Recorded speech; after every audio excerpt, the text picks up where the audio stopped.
Welcome to Bits About Books, the home for conversations with authors of breakthrough books on sales, marketing, and business. I am your host, Shubhanjan Sarkar, founder of Pitching, the next generation buyer-seller engagement platform, where our mission is to make buying easy. Our guest today is Alistair Croll, and we speak with him about his latest bestseller, Just Evil Enough, the Subversive Marketing Handbook, which he co-authored with Emily Ross. We actually delve into a lot of psychological things in the book. There's a lot of recent research on sort of cognitive bias and confirmation bias and so on. The simplest answer is evolution. We are lazy creatures.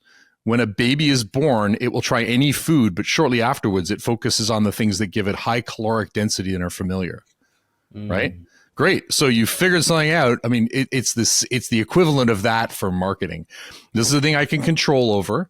I can reconcile, I can rationalize to myself that my activity was actually a meaningful outcome. Hey, I made the Figma diagrams. Hey, I had 3 calls with designers. Yeah, if you'd picked up the phone and called 10 potential customers, you'd probably have had a better day in terms of what your business learned. Alistair is a founder, best-selling author, and conference organizer. After a decade as a product manager in deep tech at Eicon, Primary Access and 3Com, he co-founded Coradiant, the real user monitoring pioneer, raising a 20 million Series A in 2001, the largest investment of its kind in Canadian history at the time. Coradiant's groundbreaking TrueSight traffic performance technology was acquired by BMC in 2011 for 135 million.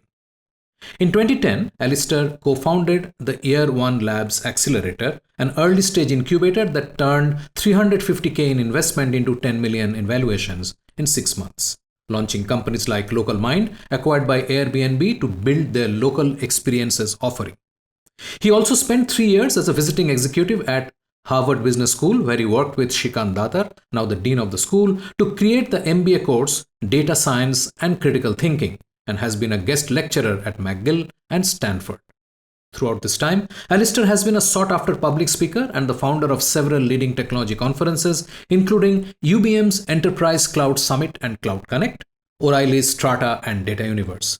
He's also the co-founder of Startup Fest, Canada's original startup event, Forward 50, which is now the world's leading conference on digital government, and Scale Tech, the annual conversation on scale stage startup growth. Alistair has co-authored several books, including Managing Bandwidth, Complete Web Monitoring, and the best-selling Lean Analytics. Alistair lives in Montreal, Canada. Now, on to this fascinating conversation with Alistair Croll. Alistair, welcome to Bits About Books. I'm delighted to welcome you, and my apologies for pulling you out of bed 7 o'clock in the morning. Thank you. No, it's probably for the better. I'm going to get work done today. Great to be here. I'm really stoked to talk about your book.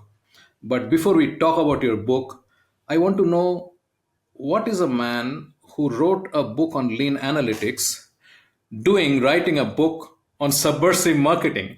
Going back to my roots, to be honest, my uncle was the head of Leo Burnett for Asia Pacific out of Singapore. So I always admired the advertising agency world. And when I grew up, I went to business school and did a degree in strategic marketing. I actually did a thesis on evolutionary theory and product life cycle. So I was already kind of a nerd. And then I inadvertently got into tech and worked for a number of different companies as a product manager. I think the only reason I have any familiarity with analytics is I had a statistics teacher who hated me for a long series of reasons, and I had to get great marks in order to pass.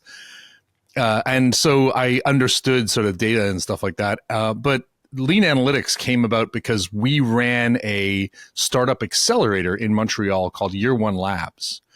And the 5 companies in that accelerator were kind of fumbling. They weren't really making progress. They kept getting stuck. And at one point, with one of our startup candidates or participants, he was having a hard time getting users to do something. And I suggested that he pretend to be some of those users to sort of show them how it was done. And he said, that sounds evil. And I said, I'm not saying be evil. I'm saying be just evil enough. And that guy was Lenny Rachitsky, who now runs Lenny's podcast. So in 2010, as a product manager, I was telling him to be evil. Now, after that, O'Reilly said, hey, would you like to write something about the lean startup? And my co-author Ben and I said, yes, we'll write about the data and analytics because that's how we manage the startup cohort. So in many ways, lean analytics and Just Evil Enough started at the same time. Lean analytics shows you how to draw the graph. Just Evil Enough shows you how to make it go up and to the right. That's fascinating, and I think it makes perfect sense, if that makes sense at all. There are two sides of the same coin, I think. One is very analytical, very methodical, but it's easy to be too data-driven. And the other is sort of, I wouldn't say swing from the hip, but it's a license to be unorthodox. And especially in an era of prediction, where if you think about what a machine learning product is, generative LLMs are a massive prediction engine. They are taking everything they're trained on and they're putting it together, sometimes in unusual and surprising ways. But anything you do that can be predicted by an LLM has very little competitive moat. Whereas things that you do that are a novel take on changing culture, on changing standards and norms, on unexpected combinations, those are the things that are going to give you a competitive advantage. So I think we kind of stuck the landing when Emily and I published the book. So many people were now talking about new rules, new norms. How do you defeat something that is focused on predicting anything possible? And I think we really stuck the landing with the book. Yeah, I think there are some interesting points that I would like to talk about. For instance, how easy it is for many companies to do this. Especially if they're in the same space. So, but we'll get there. We are getting ahead of the story. What I would really like to know is, when did you decide that you actually need to write a book? I usually decide to write a book when I've forgotten how miserable it was to write the last book. I wrote a book called Managing Bandwidth, which was sort of the textbook on QoS and bandwidth management in like the 1990s. And that was an ordeal. And then I sort of forgot that and wrote a book called Complete Web Monitoring with my friend Sean Power. I wrote the first book with my friend Eric Packman, then Sean Power, and that was an ordeal. It was one of the first books to talk about how to measure and monitor social media. And then the same thing happened with Ben and Lean Analytics, and then the same thing with Emily and Just Evil Enough. So I usually go find someone dumb enough to work with me, or they find me, and then we put this together. I think for this, most of the books I've written have been a way of closing a chapter in my life. So I used to work at 3Com doing bandwidth management. I was I was a product manager trying to get all of the world's internet equipment to agree on how to treat traffic, which things should go through first and so on. And then I wrote Managing Bandwidth as a sort of way of proving to myself that I knew what I knew at the time, and not having to remember it. And then the same kind of thing after I founded a company called Coradiant that was a pioneer in deep web performance management. And Sean and I wrote a book that was sort of summarizing what we knew about how to measure and monitor your online presence. Lean Analytics was the same kind of thing after working with startups and Year One Labs. And finally, Just Evil Enough is really more of a philosophical book. It's the first subjective nonfiction book I've written, where there's lots of opinions in it. And I think that it was the culmination of things I had seen as a product manager over the years. I've been advising a lot of startups. And in almost every case, when you ask a startup where the biggest risk is, they will tell you almost unequivocally, and this is true of all marketers, not just early stage startups, but all marketers. I want your listeners to ask themselves this honest question. So question one, is your biggest fear, the biggest risk, whether you can build something or whether anyone will care? Now, if I could look out into your listeners, I would see almost all of them nodding their heads and putting up their hand and going, yeah, the big problem is nobody will care. Yeah. Now you ask yourself, really ask yourself, where do you spend your time? Do you spend it writing press releases, creating more information that just adds to the noise that's out there? Do you spend it working on a new feature that you think is one more feature is just going to fix the demand and everything will be great? Do you worry about changing the Pantone colors on your packaging? Or do you worry about how to get people to care? And that's a rare skill. It is at the root of most value these days. We live in an attention economy, but very few people are willing to tackle the difficult part of what you care. So Emily and I think you should spend half of your time focused on capturing attention you can turn into profitable demand. And most people don't do that. If they're honest with themselves, that's not what they do. I totally agree. And I've spoken to enough. And this is also a conundrum. I don't know, because you have worked with startups, and I'm hoping you'll have some thoughts on that. Why is it that when people know that making people care about what you are building, provided you have done all the other things, like you figured that actually there is a problem and actually there is a value to the problem to be solved, etc., why is it, even after knowing, they don't do it? And I can show 100 other examples in life where we know that we need to do something like eat healthy, exercise, be nice, and so on, but we don't do that. I'm suspecting it's the same psychology. So we actually delve into a lot of psychological things in the book. There's a lot of recent research on sort of cognitive bias and confirmation bias and so on. The simplest answer is evolution. We are lazy creatures. When a baby is born, it will try any food, but shortly afterwards, it focuses on the things that give it high caloric density and are familiar, right? Great. So you figured something out. I mean, it's the equivalent of that for marketing. This is the thing I can control over. I can reconcile, I can rationalize to myself that my activity was actually a meaningful outcome. Hey, I made the Figma diagrams. Hey, I had 3 calls with designers. Yeah. If you'd picked up the phone and called 10 potential customers, you'd probably have had a better day in terms of what your business learned. Like if you're working on marketing and it's not better than doing 10 customer calls that day, it wasn't the best use of your time. But nobody wants to do that stuff. It's hard. It's uncomfortable. And sometimes, and I think one of the big reasons is that we are about risk avoidance. So if you're a big company and you're a marketer who wants to do something differently, the odds that you get approval, that you get support versus you get told, get back in your box or you get fired, are pretty high. Liquid Death, which is a company that sells sparkling water. Let's be clear. They sell water and carbon dioxide. And we know this through, I can't tell you how, but there are a few things in the book that were given to us under sort of Glomar disclosures.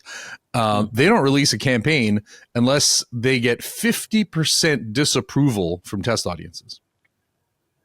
And they had Martha Stewart selling severed hand candles.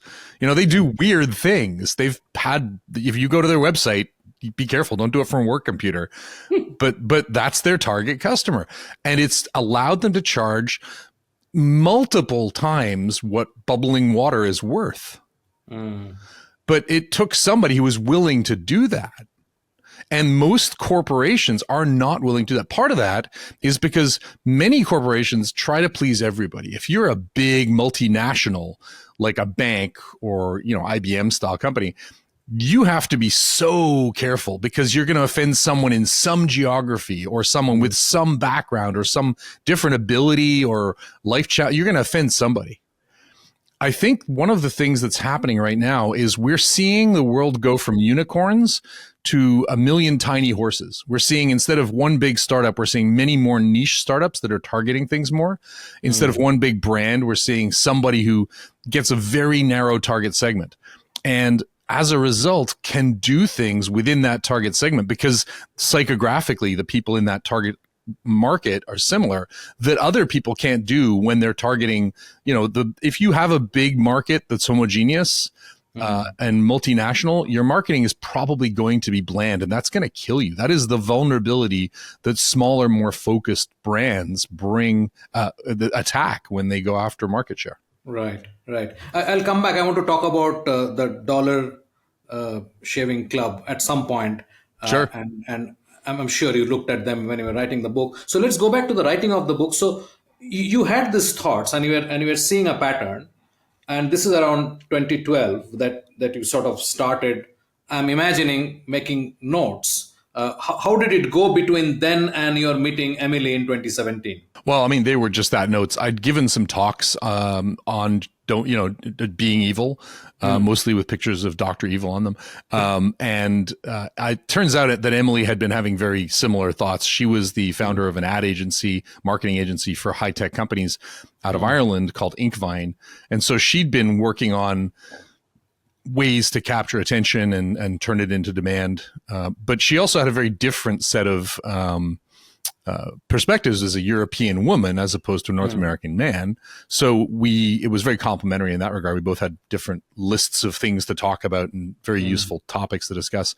I had in that time been sharing a conference called Strata for O'Reilly after Complete Web Monitoring came out. And then I launched a conference called Forward 50, which is a digital government conference. So somehow inadvertently found myself, I do a bit of consulting for startups on go-to-market strategy, but found myself chairing some conferences. And Emily and I met when I was giving a lean analytics talk in Dublin and realized that we had a lot in common and decided to write a book.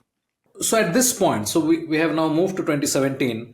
You decided to write the book. What happened next? I mean, was it structure? Was it the stories that you worked on? Okay, these are the frameworks that I see, because Sure. I'm imagining that with your talks, you had already had some of those in place. Yeah, and this is something that I think is important. First of all, writing a book is not about taking ideas in your head and dumping them on paper. And I think that's a misconception a lot of people have. The paper is where you work out what the book is. I always wind up writing the book I didn't know I would write based on the ideas I had. I think in this case, because Emily came with her own ideas as well, we wanted to make sure that it was not just, hey, here's a slide deck, let's turn it into a book. And so we worked really hard to make sure that we both had our own stories in there. She challenged a lot of my early thinking on it, and I challenged some of hers. She has more of an agency. I have more of a startup world background, so it was kind of nice for those two to clash. It was difficult. I mean, there were times we were arguing and yelling about things, and this was during a pandemic across an ocean. She lives in Ireland. We're still friends, but it was definitely difficult. I mean, but that is how you find out where the hard parts are. There's a part of the book where we talk about disagreeability. Disagreeability is one of the core ideas of subversiveness. It's a willingness to act where others won't or can't. On the one hand, great, yeah, do stuff others won't. But on the other hand, that's a privilege. Like if you're the kind of person who just has to get through each day keeping your head down because you're dealing with a racist boss or an unfair work environment or something, saying go out and be disagreeable, that's like a death sentence. And so it was really good for Emily to challenge me on like go in guns blazing and just upset the world. Okay, some people can do that, but not everyone can. So it was really useful to have that conversation. I will say we started out with a structure. It was very slow going. The book is pretty hefty. I mean, there's an entire chapter in the book called The Long Funnel, and there's another chapter called Value Chain Disruption that people have told me could just be their own books. I think that when we did the book, it was we were asked to put together a course for Maven, which is a company that does online learning cohorts, and we haven't yet run the course, but it really forced us over a period of 6 weeks as we were building what a course would look like to realize, wow, this book is interesting, but it's not frameworks. I joked once that I wanted a book that you could read on the beach, but would still be taught in university.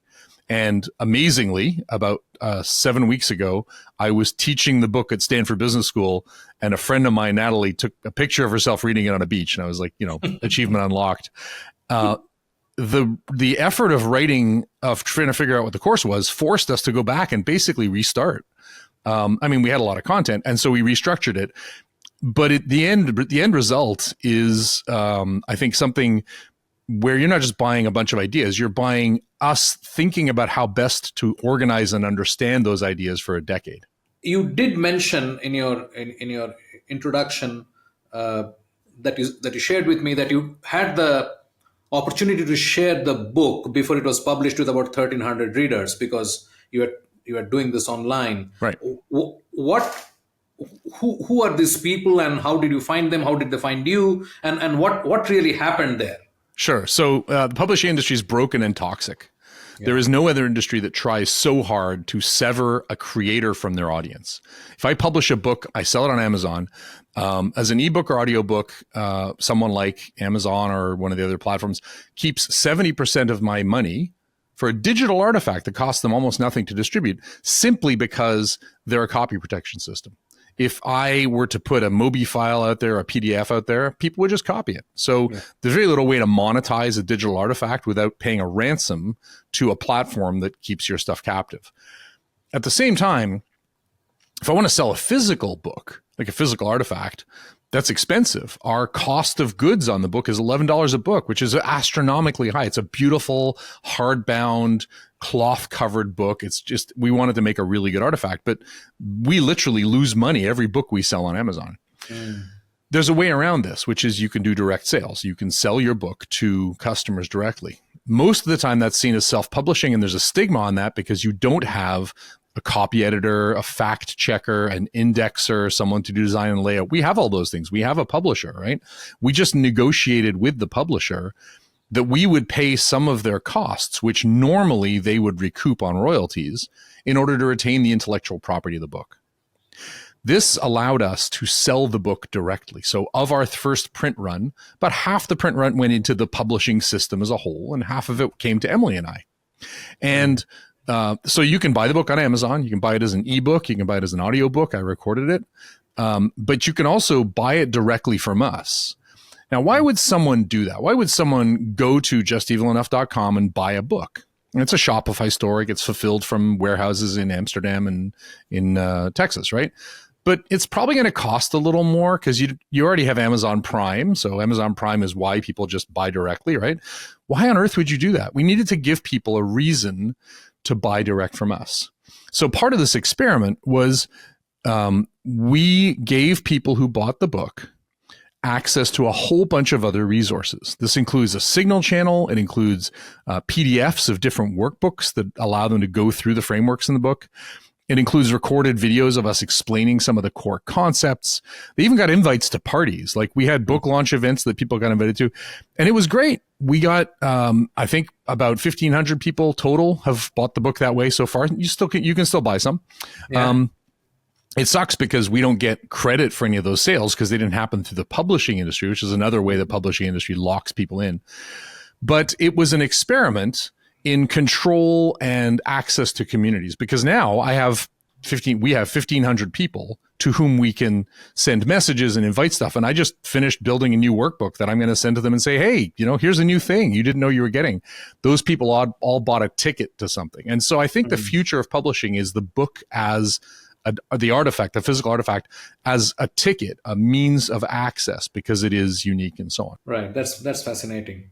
Let's move to the book itself.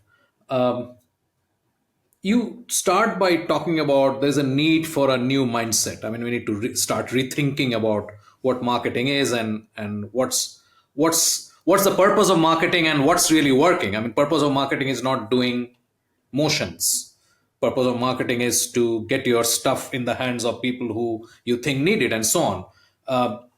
So what's wrong with marketing except the fact that it's bland and it's monotonous and everybody does the same thing? Sure. I can give you a few hot takes. One of the problems with marketing is that we live in what Herbert Simon called an attention economy. So it's not just that it's bland, it's that it is now the currency is attention. And if you really take the currency as attention to heart, that means like run naked down the street. But the problem is not all attention's good. It has to be attention that you can convert into profitable demand, very specifically. So the goal of marketing has always been behavioral change. It's just that, the way to change behavior once upon a time was to write good ad copy. That doesn't really work anymore. So what's the new means of behavioral change? It is to capture attention and turn it into profitable demand. And I think there are some really important things to understand about what that means if you play it through. You have stakeholders whose behavior you want to change.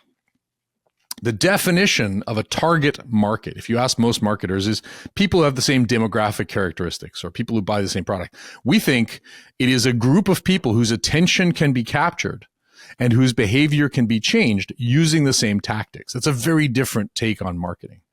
And then I think another important thing a hill that we'll die on is that in most marketing and product worlds, you talk about product market fit, meaning, have I got a product whose features and benefits meet the needs of a target market?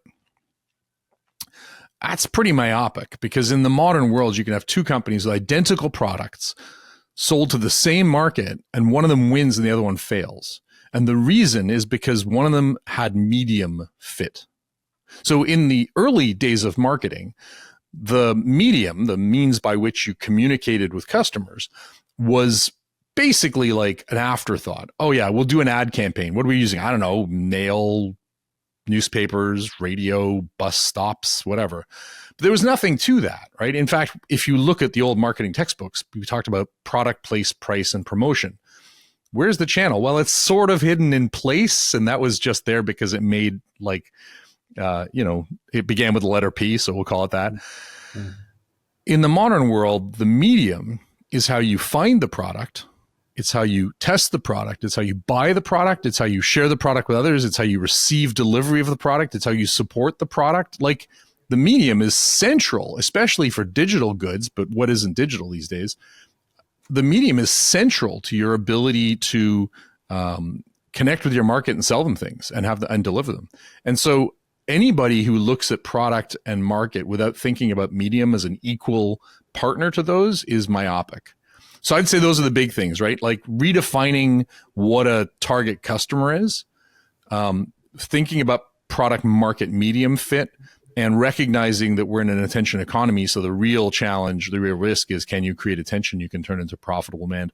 That's just three things that contradict a lot of traditional marketing wisdom. I would like to extend it a bit, what you just said, and see what you think about it.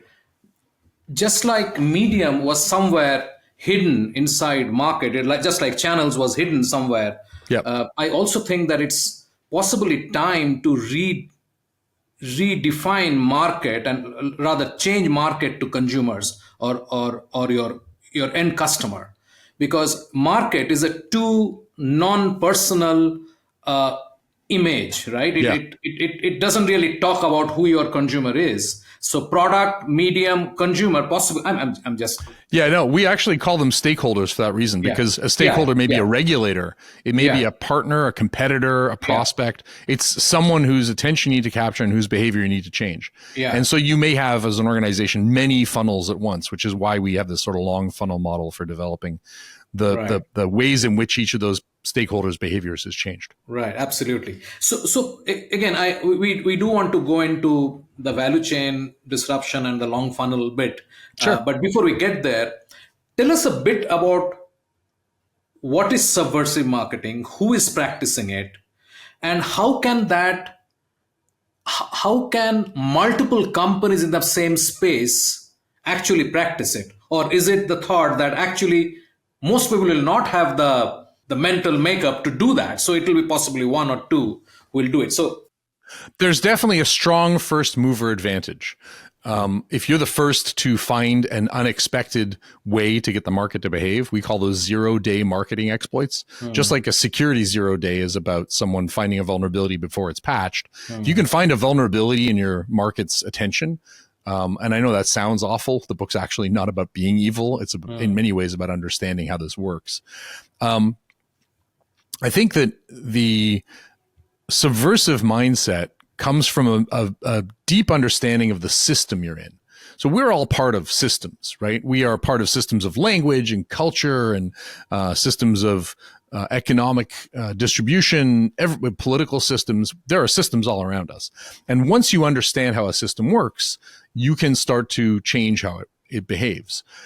So if you want to change the world, you can either do it within the system, you can run for office and hope that you get elected and so on, or you can do it outside the system. You can literally overthrow the government. Probably not a good idea. When you look at something like Tesla, for example, they launched as an electric car company, but they needed the system they were a part of was the fossil fuel distribution system, right? The gas stations. And so they built a parallel supercharger network. They built a parallel system alongside the fuel system, the hydrocarbon fuel system, and they built an electrical fuel system. That's an example of building a parallel system. Most of us don't want to blow up a system. We don't like revolutions. Most of us don't want to build a parallel system. We're not billionaires. And so the best way to change something is to get the system to behave in a manner its creators did not intend. So if you find, like the example we cite, and I've said it a lot, is Netflix. Netflix used the US postal system to distribute movies on DVD because it turns out that you can send something by first class mail for 49 cents and it's tamper proof. It was much more effective than broadband at the time. That was misappropriating the US postal system. So if you can get a system to behave in a manner it wasn't intended, using some of the tactics we talk about in the book, you get an unfair advantage. And so the key to subversive thinking is to, first of all, have system awareness, understand the system you're in. Second, have a novel approach, something that hasn't been done before that you've thought of and others haven't. And third, the disagreeability I spoke about earlier, to do that thing where others can't or won't. So we think that subversive thinking is like a mindset, but it's also a set of skills that can be taught. And from your experience, how easy or difficult is it to get into that mindset? It's time for a short break. Stay with us. After the break, it's very hard. I think some people do it naturally. Especially if they're sort of polymaths who touch on different fields, because then they can kind of bring in ideas from elsewhere. But the Emily loves the quote by David Foster Wallace where there's two fish swimming along and a third fish stops by and says, "How's the water, boys?" And the first two fish say, "What's water?" It's very hard to tell a system when you're in it. You are listening to a Business Podcast Network original. Podcasting is the fastest growing content marketing opportunity, which is untapped. We can help you craft your audio strategy and help leverage the wide reach and easy streaming capability that the smartphone penetration provides. It is easy, it is powerful and personal. Talk to us to find out how podcasting can help you build your brand and reach out to your targets like never before. Write to us at bpn@bizcast.in. That is bpn@bizcast.in. Business Podcast Network. Podcasts end to end. Welcome back. I'm Shubhanjan Sarkar, your host for Bits About Books and founder of PitchLink, the buyer-seller engagement platform. Let's dive right back into the episode where we left it. From your experience, how easy or difficult is it to get into that mindset? It's very hard. I think some people do it naturally, especially if they're sort of polymaths who touch on different fields, because then they can kind of bring in ideas from elsewhere. But the Emily loves the quote by David Foster Wallace where there's two fish swimming along and a third fish stops by and says, "How's the water, boys?" And the first two fish say, "What's water?" It's very hard to tell a system when you're in it. One of the best ways that I've seen to understand a system is to look at who it marginalizes. The people who are not supported by the system, the ones that are protesting the system, can often see it in ways that you can't. They understand the injustice of a system. They understand the unfairness of a system. They understand how the system works because they're forced to confront it every day. And so you can often look at who the most vulnerable or marginalized are in a system and recognize its vulnerabilities. Right. Let's ask you, when you were writing this book, did you at all think that what the Dollar Shaving Club did to Gillette, would that be subversive or would it be just creative marketing? I think that the idea was creative marketing for sure. I think that they were definitely subverting a system, right? Because they were taking advantage of online platforms and so on. I think Dollar Shave Club is an overused example. Okay. Because it's sort of so obvious now that everybody cites it, but it just seems like marketing. And this is one of our points in the book, is that all great strategies burn out. If you find a tactic, it either becomes illegal, people stop doing it, the market becomes immune to it, so it's no longer effective, or it becomes just marketing, right? Like once upon a time, that little thing where you moved your mouse off the screen and it popped up with a discount was like genius. We forget that Dropbox sharing storage when you invite someone else and both benefit, or Gmail when there's invite scarcity. Those were cool at one point. Now they're just like, yeah, it's marketing. And so all great tactics burn out. The key is to find a new tactic. Yeah. That's the Tim Minchin bit, right? So every growth hack has become marketing. Yeah. And so obviously it is harder because whenever new ideas come, they get propagated very fast. If you look at LinkedIn, every day there are 5,000 cheat sheets and steal it. Yeah, well, I mean, there's that. If you want to see brain rot, people talk about brain rot being influencers. Real brain rot is, to me, the number of posts. You can write a prompt that will go scrape Wikipedia. Wikipedia has a list of useful, interesting facts each day, or like fun, fascinating pages. Tell the AI to go scrape that page that's linked conveniently for you by Wikipedia. Write a series of posts, put it on Twitter. I find myself reading those and then halfway through going, I didn't need this. This is not useful. This is just, it's masturbation for people who think they're smart. Like, it's just, get out of my brain. And I think this is the real challenge is helping people to focus on what actually matters. It's so easy to get distracted by that stuff. We often point out in the book, if you've got a great hack, don't post it. Like, you wouldn't post the secret formula for your product. You wouldn't post your core algorithm. This is just as important. If your go-to-market strategy is 50% of your value and 50% of your work, you should keep it very close to your chest. Yeah, absolutely. I agree. Let's dive into the value chain disruption piece that we have been wanting to talk about. So yeah, sure. And this is one of those things that people were like, why didn't you just write that as a book? It would have been a lot faster and shorter. So congratulations, there's a book in the book.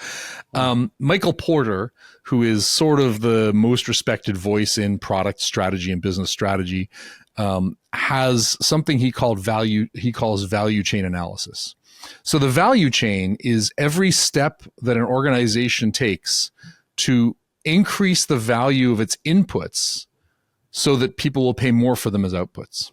So if I'm a factory, I take in, raw materials, the cost of my assembly line, the workers that come in, the R&D I make to make my product better, the branding the money you spend on branding. These are all ways of adding value.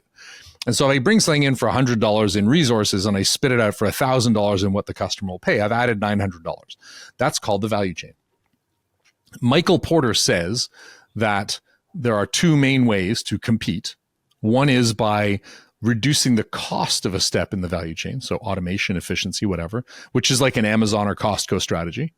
Put your stuff in warehouses or put it on shelves that don't look beautiful and let the customer trundle around for 2 hours the cart.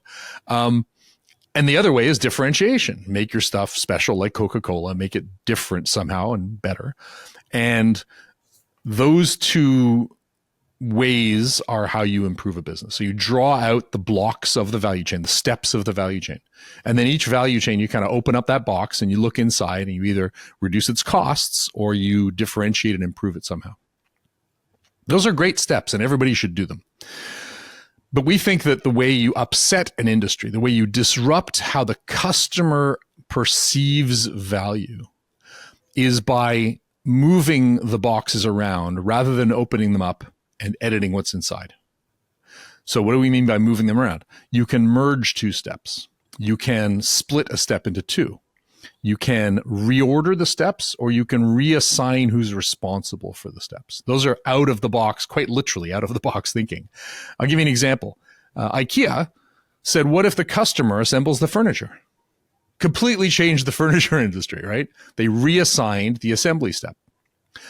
Talk, which is a company that lets you get reservations at high-end restaurants. They made you pay for dinner before you got to the restaurant. That was a reordering, right? Move the pay for the meal beforehand. Dramatically cuts no-show times, allows restaurants to buy the ingredients way ahead of time. Huge advantage for everybody involved, right? There are good examples of all this. 1-800-Mattress was a mattress reseller in New York that absolutely dominated the New York City market because in addition to selling you a mattress, they would remove the old mattress. And for most New Yorkers, the mattress removal is the real problem. Like, you don't want to get rid of a mattress in New York City. That sounds like, almost the plot for a crazy movie is like, hide the mattress. So in that case, 1-800-Mattress merged 2 steps. Or you can split a step. The Four Seasons Hotels doesn't own the land they're on. They sell the land to a billionaire, and then they run a very good quality hotel, but they spend like 10 times what other hotels do on HR because they've focused on high quality operations of something built on the land a billionaire owns. Very different. They split a hotel business in 2. And so when you do this right, it doesn't just give you some advantage. It changes how your customer perceives the value. And that tends to put the incumbents, the competitors who rely on the status quo, on their heels. It's very hard for them to counter this. Robinhood, the trading platform, allowed people to do trades, but then they said, we will do the trades for free and we will charge the market maker, which is the company that needs to have the other side of the transaction to get volumes. It's very hard to defend if you rely on trade fees and someone comes along and says trade fees are free. They shouldn't exist. It's very hard to defend, right? So value chain disruption is really that. It's identify the value chain of your company, but don't just edit what's in the boxes, merge, split, reorder, or reassign those boxes. And in almost every case where somebody has completely disrupted an industry, one of those 4 things happened. Yeah, I see what you mean. So some of these will not be construed so much as marketing, but for instance, people will say, "Oh, that was a good idea that you take the mattress out and you help your customer with that." Some of what Airbnb did also could sort of fall into that category. They may not see it as a value chain disruption, but I completely see where you are. They won't see. Some people may not see it as marketing, but those people are equating marketing with marketing communications, right? I mean, product management is marketing, and the product is the value your customer purchases from you, service, whatever, support, all those things. Removing the mattress is clearly part of the product at that point. Absolutely, and it's also sort of reminds me of. New pricing models that you spoke about SaaS. So lot of what is coming out there in terms of usage-based pricing or outcome-based even patronage. pricing. I mean, the entire Patreon model, the crowdfunding model like Kickstarter, those were all very disruptive at the time. And they allowed people to test out a product on a smaller market. I have an amazing home replacement battery from Anker called an Anker Solix 3800. It's an incredible battery. I use it to power like sound camps. I've used it for all kinds of things. I bought it as a Kickstarter because Anker didn't know there'd be demand for this thing. That's a very big company doing a Kickstarter just because they wanted to test demand and get some early buyers. I saved a bunch of money. They threw in some solar panels. But that's a perfectly valid venue. Why don't you launch every single product as a crowdfunding thing? Like, I would love to see a company that says, we're going to measure demand beforehand and sell that product entirely based on pre-orders. And I think Beta Brand and a couple others have tried to do that. Yeah, absolutely. Absolutely. I think this whole idea of doing pre-market research I mean, that's if that is not product market fit, then what is? Yeah, and it's not just research, it's sales. Yeah. That's the best part, is when your research is done, you have some potential customers, right? Let's talk about the long funnel. So we are sort of familiar with the ongoing discussions of what a funnel is and so on. A lot of discussion about what the sales thinks as funnel is not what the buyer thinks as a funnel, and so on and so forth. We'll not go there unless you take us there. So talk about the long funnel. Sure. So about 100 years ago, some consumer behavior people got together and came up with something called the AIDA model. Yeah. Stands for attention, information, desire, action. This is the sort of economically naive model of, like, I noticed something, I'm interested in its information, it creates a gap between the state of the world now and what the world could be, and then I act to resolve that gap. Sure, that's fine, but it's not very useful. So we decided to split that apart into much more. the first thing is we wanted to recognize that, as we discussed earlier, there are many stakeholders for a product. There's not just, the customer, the buyer, but there's also regulators and competitors and partners and all that kind of stuff. And you want each of those stakeholders to take one or more actions. Now, the first thing you got to do is get their attention, but your brain is built to filter out anything irrelevant. We are inundated with messages. So how does your brain take a stimulus, like me poking your arm or a billboard you drive by, and turn it into something that you consciously attend, you actually pay attention to consciously or consider? It does that by deciding if it's relevant to you. There's objective relevance, like, does this come from an SMS that notifies me because I believe my SMSs contain only relevant messages? There's collective relevance. Are my peers talking about it? If I talk about it, will they shun me? And then there's subjective relevance. Is this something I believe is for me, right? So the first hurdle any message has to clear is relevance. And relevance is simply like, this is for me, I will consider it consciously. Second thing is, you got to time the message, the information you're sharing, to where the buyer is in the purchase process. If you were trying to sell floor mats to someone before they decided to buy a car, that's a waste of time. It's also probably a bad idea to try and sell them a different car when they're about to sign the paperwork, right? So as they move through the stages of a process or a purchase, aligning the information with what they want to know and not giving them anything they don't need to know, because that just confuses and complicates things. Yeah. And then there's the objections they have. There's going to be reasons why they think they can't do the thing. Some of those objections are going to be valid obstacles. I don't have enough money. Okay, can you arrange a financing system, right? When James Watt created the steam engine, everyone's heard the story of horsepower. What they might not know is that Watt didn't really charge for steam engines. He and his business partner would provide you the steam engine. They charge you a little bit for the machinery, but they would get paid half of what you saved compared to their predecessor, the Newcomen atmospheric engine. Why would you not say yes? You're going to save half the money. You're going to save half of this money, and he's going to keep the other half. Totally gets rid of any risk, right? James Watt ran a software as a service business. We just don't think of it that way. When Medium came along, and Substack came along, they made it really easy to migrate anything from Medium, Beehive, Ghost, MailChimp, WordPress, TinyLetter, Tumblr, Webflow, or a website with RSS with one click. So those are ways to overcome obstacles.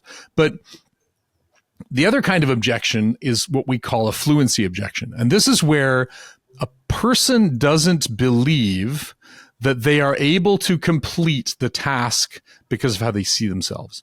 Every human at any time is doing what we call the fluency equation in their head. They're calculating this equation. The equation is, how much do I want the thing, right? That's what most marketers think about. Create more desire. But there's a denominator in that equation, which is inexperience, complexity, and consequence. They're dividing how much they want it by whether or not they think they know what they're doing, how complex the act looks, and what's the consequence if I'm wrong? Mm-hmm. So a marketer doesn't just have to increase desire in order to promote an action. They have to dramatically reduce the person's perceived level of inexperience. They don't feel, the buyer doesn't feel fluent in what you're asking. So make it look familiar, make it look similar to something they've already done, show people that they would see themselves as doing the thing they're asking for, as easy as people everywhere can. This is one of the reasons why politicians say, oh, everybody's coming up to me and saying. The second thing is complexity, right? If I said to you, please go buy me some printer paper, do you think you can accomplish that task? Yeah, of course. Yeah. Now, if I say to you, I got some questions though, make sure you get the right basis weight, brightness, opacity, opacity, both tappy and ISO opacity, caliper, gloss percentage, coating, bleed, laser adhesion, and ink spreading in that paper. Do you still feel confident you can get me the right printer paper? Well, you have lost me already midway. Right. So complexity is really, really bad because it undermines our sense that we can achieve the outcome, right? So you got to offer fewer options and easier ways to decide. And finally, consequence, right? If I get it wrong, well, do you offer warranties? What's the perceived risk? What's the worst that can happen? So we think that anybody who is trying to build to move people through a funnel needs to address not just actual obstacles, but user fluency, which means don't just focus on the desire, focus on making the person feel in their own self-image that they can accomplish what you're asking. And then the final step here is what we call the motivations. Humans do things for 4 main reasons, and they're actually pretty cheeky. We all want to get laid, made, paid, or unafraid. We debated long and hard about whether or not we should use these words because it can be a little triggering, but it's just such a good acronym. So the reality is that people want to do things because they seem attractive to others, because they're desired by others. They want to do things because they have power or authority in an organization. They want to get rewarded, and they want to avoid risk. And so if you're writing a message, a really good way to motivate people to move is to go through these messages one by one and try and say, how do I write this in a way that appeals to someone's desire or need to be desired? How do I write it in a way that makes them feel safe? How do I write it in a way that shows the reward they'll get? How do I write it in a way that communicates the power they'll receive? And then when you put all these things together, you have this kind of long funnel that gets people from attention through relevance, message alignment, objections, decision, motivation, decision, and then eventually the action you want. That's a much better model for working through how people go from attention to action than this 100-year-old AIDA model. So we put a whole chapter in the book on how to build long funnels that I think when I talk to people, they tell me this is one of the most practical sort of applicable stuff. There's also a whole framework called the Recon Canvas, which helps you understand sort of situational analysis. And then we have these 11 fundamental tactics that show up time and again through history. Emily and I looked at 400 case studies, more than 400. There's 161 in the book that you can scan QR codes and learn more about. But the tactics, those 11 tactics just show up time and again. They're patterns like bait and switch, turning a bug into a feature, aggregation, using unfair access. And we describe those and kind of give you a checklist you can try out. So yeah, there's a lot in there. And I think a lot for marketers to explore. Bits About Books is brought to you by PitchLink, the buyer-seller engagement platform. PitchLink makes buying easy by enabling high-quality engagement between buyers and sellers through its presentation and discussion modules. Sellers create customized sales narratives using sales collaterals and personal videos and reach out to prospects through a non-intrusive, buyer-qualified engagement. PitchLink requires no installation or download and holds the entire repository of sales collaterals and buyer-seller conversations. Talk to us to know more about how you can engage with customers without intrusion. Call us on 99021 631 32. Wonderful, Alistair. This was a great chat, and I can't wait to read the book. As I said, I was like 3 chapters in, and I said, no, it's too tempting. I have to stop. Otherwise, I'll be doing a different podcast than what I intend to. And now I'm free man, as they say. Well, I can't wait to hear what you think. It's been one of the most rewarding things is just hearing people give us feedback on how they're applying it in their organizations. Thank you. It was wonderful chatting with you. Thank you so much for having me. We have a great lineup of authors like Charles Green, Geoff Birch, Peter Cohan, Stu Heineck, Enrico Gallerini, and Tahira Endian over the next few episodes with insightful conversations on breakthrough books on sales, marketing, business, and events. Subscribe in your favorite podcast app so you do not miss a single episode. Thanks for listening. Thank you for being with us today on Bits About Books, where we talk to authors about breakthrough books on sales, marketing, and business. We hope this conversation helped inform and motivate as we all navigate a rapidly changing business environment. For us, these are enlightening conversations enriched with knowledge and expertise. We encourage you to go out and buy the book to learn firsthand and implement some of the great ideas we discussed today. We hope to have you with us again in the next exciting episode of Bits About Books. If you liked what you heard, subscribe to the show in your favorite podcast platforms like iTunes, Google Play, Spotify, or wherever else you get your podcast from, and give us a rating while you are at it. This Bizcast original podcast is produced for PitchLink, the next generation buyer-seller engagement platform, where the mission is to make buying easy. Hosted by Subhanjan Sarkar and produced by Rajiv Aditya. See you next time and have a wonderful day.